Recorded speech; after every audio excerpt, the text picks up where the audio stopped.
बाड़मेर में विवाहिता से दुष्कर्म की वारदात को अंजाम दिया गया। इस वक्त की बड़ी खबर आपको बाड़मेर से बता रहे हैं। एक विवाहिता से दुष्कर्म की वारदात सामने आई है। पुलिस कांस्टेबल पर दुष्कर्म का आरोप लगाए, आरोपों के लिहाज से रक्षक ही भक्षक बनाए, शादी और नौकरी का झांसा देकर विवाहिता का शोषण किया।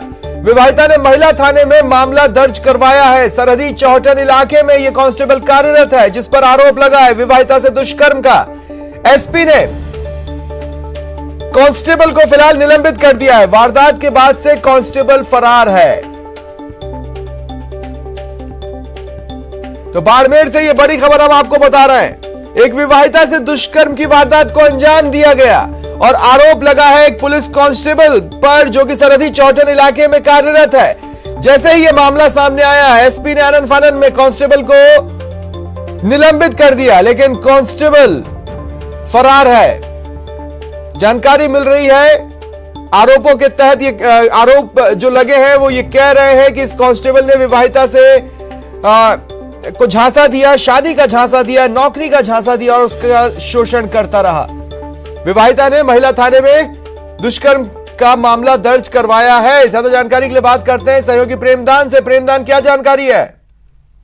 देखिए, मैं बताना चाहूंगा कि ये पुलिस कांस्टेबल ने विवाहिता के साथ में दुष्कर्म का जो मामला सामने आया है ये चौहटन थाने का है। और इस पूरे मामले में जब कल शाम को एएसपी से पीड़िता मिली, उसके बाद में पुलिस अधीक्षक ने तत्काल प्रभाव से पुलिस कांस्टेबल को सस्पेंड कर दिया और उसके बाद में उसकी गिरफ्तारी देर रात तक दबी से दी गई है। लेकिन अभी तक पुलिस कांस्टेबल पुलिस की पकड़ से बाहर है। जी शुक्रिया तमाम जानकारी के लिए।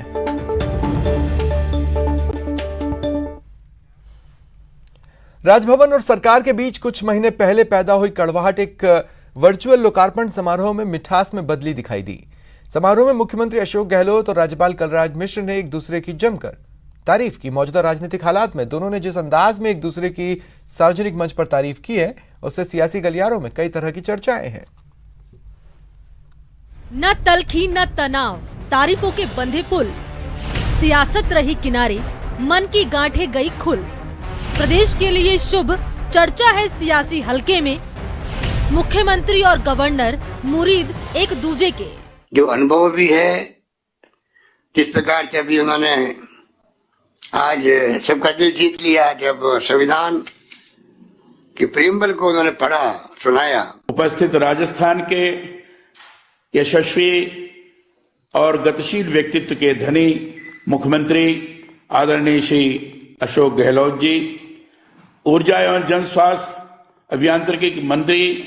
मौका तो महाराजा गंगा सिंह विश्वविद्यालय के 2 एकेडमिक भवनों के वर्चुअल लोकार्पण समारोह का था, लेकिन इस समारोह में मुख्यमंत्री अशोक गहलोत और राज्यपाल ने एक दूसरे की जमकर तारीफ की। परिवार का ख्याल रखें, अपने मित्रों का ख्याल रखें, अपने एरिया के प्रदेशवासियों का ख्याल रखें। मेरा ख्याल तो हमारे राज्यपाल महोदय कलराज मिश्र रख रहे हैं। मुझे बराबर कहते रहते हैं कि आप जो है मास्क लगाओ, ध्यान रखो। मुझे चला के फोन करने वाला कोई गवर्नर आया 40 साल में, तो आया कलराज मिश्र, जो मुझे फोन करते रहते हैं मुख्यमंत्री को, स्वास्थ्य कैसा है, ध्यान रखना, तकलीफ नहीं हो, मास्क लगाओ। ये बातें मुझे इनसे सुनकर के मुझे अपनाना पड़ता है। मास्क लगाना मैंने तो मुझे करना ही पड़ा आखिर के अंदर। तो मैं कहना चाहूंगा कि कलराज मिश्र जी की जो सोच है वो राजस्थान वासियों को माफिक है। राजस्थान में जब मैं आया तो उस समय भी मैंने देखा कि आपने घोषणा की थी कि 50 महाविद्यालयों को हम चलाएंगे, और मैंने जानकारी की। मैंने एक विश्वविद्यालय के दीक्षांत समारोह में, जिसमें भवर सिंह भाटी जी थी, उसमें मैंने ये घोषणा की थी। हमने कहा था कि मुख्यमंत्री जी ने जिस तरीके से शिक्षा के क्षेत्र में और ग्रास लेवल तक जाकर के आगे बढ़ रहे हैं, निश्चित रूप से ये राजस्थान के लिए बड़ा अच्छा संकेत है, अच्छा संदेश भी है। तो शिक्षा के क्षेत्र में आप लगातार चिंतित रहे हैं। सचिन पायलट और अशोक गहलोत के बीच जब संग्राम छिड़ा था, उस समय राजभवन और गहलोत सरकार के बीच कड़वाहट देखने को मिली थी, लेकिन समय के साथ अब वही कड़वाहट मिठास में बदल गई है। खुद मुख्यमंत्री अशोक गहलोत राज्यपाल कलराज मिश्र की तारीफ करते हुए नहीं थक रहे। तो राज्यपाल भी मुख्यमंत्री अशोक गहलोत की प्रशंसा कर रहे हैं। राज्यपाल के रूप में आया तो मेरी जब मुख्यमंत्री से वार्ता हुई तो एक विषय ये भी था कि कुछ स्थानों पर हम लोग साथ साथ रहें तो ज्यादा अच्छा होगा। उसका संदेश राजस्थान में बहुत अच्छा जाएगा।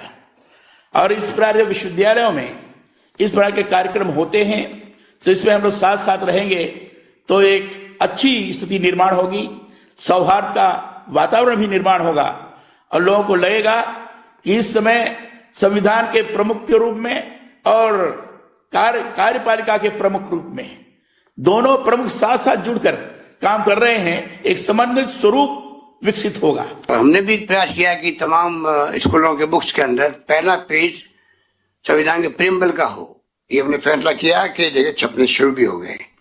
ये वास्तव में आज की जरूरत है, कल की जरूरत थी, आज की है, आगे भी रहेगी। अगर देश को एक रखना है, अखंड रखना है, विकसित राष्ट्र बनाना है, दुनिया के मुल्कों के बराबर आगे खड़ा होना है।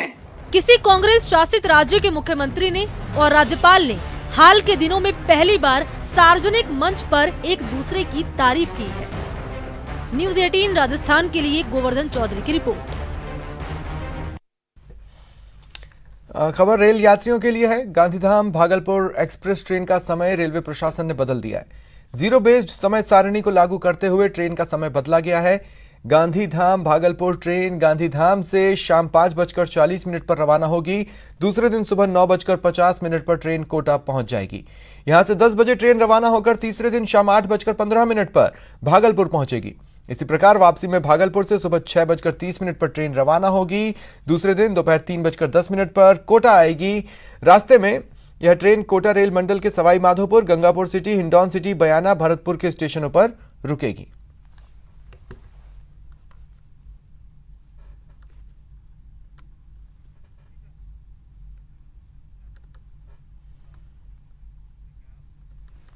फिलहाल इतना ही। नमस्कार।